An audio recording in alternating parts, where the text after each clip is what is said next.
Welcome. Thanks for stopping by today. I've been reading, as probably all of you have, the writings of the thought leaders on talent management and what best practices are. And I recently read 3 different articles on the state of succession planning in the annual talent review. And they all said one of the problems we're having is the classic question of potential for what? So we've spent the last 40 years figuring out who is and who is not a high potential. And I think we're doing pretty well at that.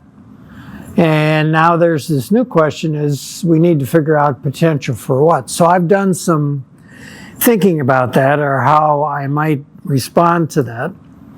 So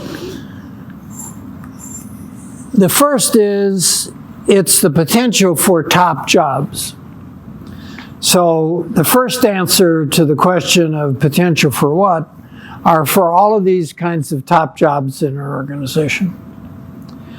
It is said that about 80% of all material decisions made in an organization are made by the top 2% of the employee population. So about 2%, which is roughly what this cadre of top managers might be in a large organization, make 80% of the material decisions that make and help the organization flourish. So the simple answer to potential for what is for the top jobs.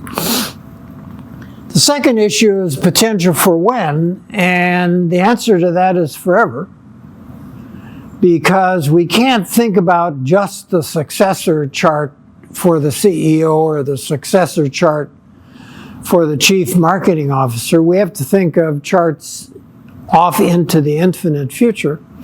Remember that the journey that a high potential is taking, which is sort of a solid internship to deployment and placement in one of these top jobs, is about a 30-year journey. So to be in that 30-year journey at about age 50, you end up having the opportunity to be a legendary exemplar performer in top management.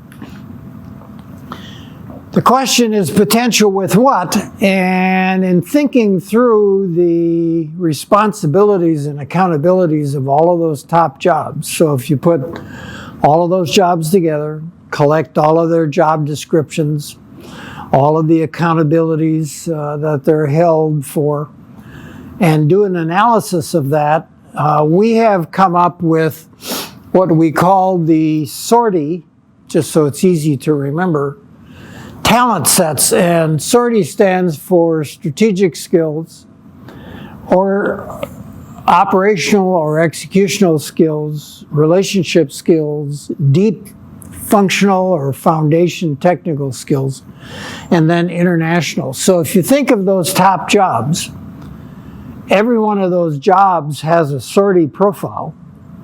That is, which of these talent sets are needed for that job today to do what that job needs to do. And then each person has a SORTI profile.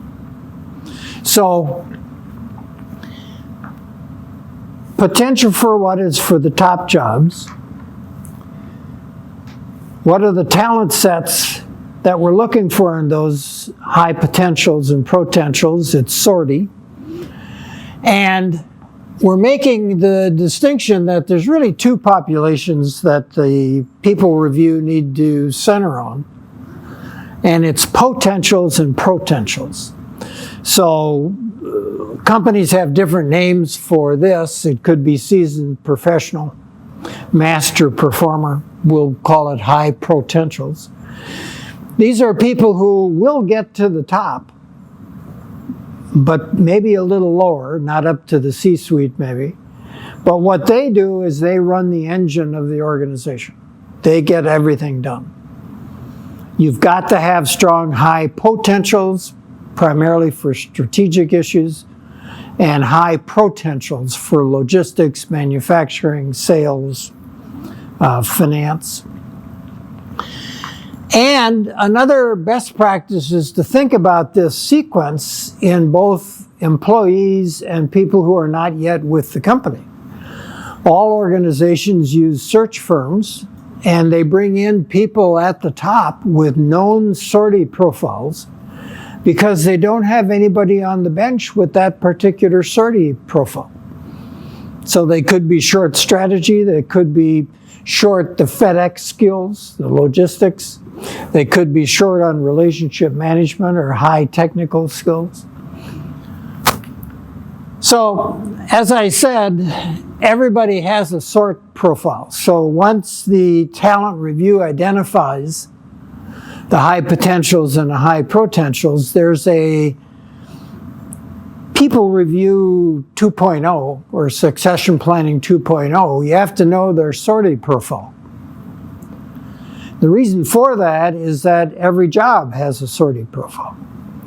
So it could be in this particular case that this person is pretty good at strategy, has strategy, credentials, and experience, and happens to be an international executive. We have found the reason we added SORTI, we added the I at the end, is that we have found over the 60 years of doing this that being a successful exemplar international executive is a pretty rare commodity. The ability to be absolutely open, absolutely curious, and understanding how to function across cultures, political systems, business regulations. Very rare person. Live out of your home country, miss family events back in your home country, travel, travel, travel. It's a very unique individual. Now, every situation requires a different SORTI profile. So there's turnarounds, an M&A integration, a black swan like COVID, a startup, globalization. So in succession 2.0, I have to take a look at the jobs that might open up during this next cycle and SORTI profile them. What kind of a person might that need? Then I have to look at my bench to see what I've got sitting in the backup group. What SORTI profile do they have?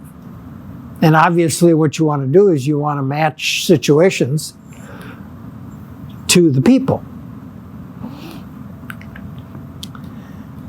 Every job has sort of a SORTI specialty, so board and C-suite is probably going to be heavy on strategy. The SVPs are probably going to be operational, executional. So each particular end destination has a SORTI profile that's typical. Now you got to be very careful because black swans have a tendency to land in your pond and will make all of that different. So, very interesting question, potential for what? And I say, what? Top jobs. When? Forever. In about 10-year cycles. Every C-suite, every top manager position opens up. What skills are you trying to get people ready for? And that's the SORTI. And how are we going to do that? That's the 70-20-10 DIVA, which is diversity, intensity, variety, and adversity. Those are the 4 dimensions that train good leaders. And the village, we've talked about that in another one of our videos. That is, it takes an awful lot of people to help people through this 30-year journey. And they all have to be prepared for something we can't predict. So that takes a SORTI profile analysis. And if we're headed toward a black swan situation, then you have to take a look at the SORTI profile of that. Thank you for joining us for this short presentation on the application of SORTI inside succession planning. To explore this topic further, visit our website at TalentTelligent.com and locate the Resources drop-down tab. Click on Talent Insights blog, to find our most recent article on this topic. Additionally, if you would like to speak to a member of our team to discuss consulting services in support of this model, visit our homepage at www.talenttelligent.com and schedule a call today. Thank you.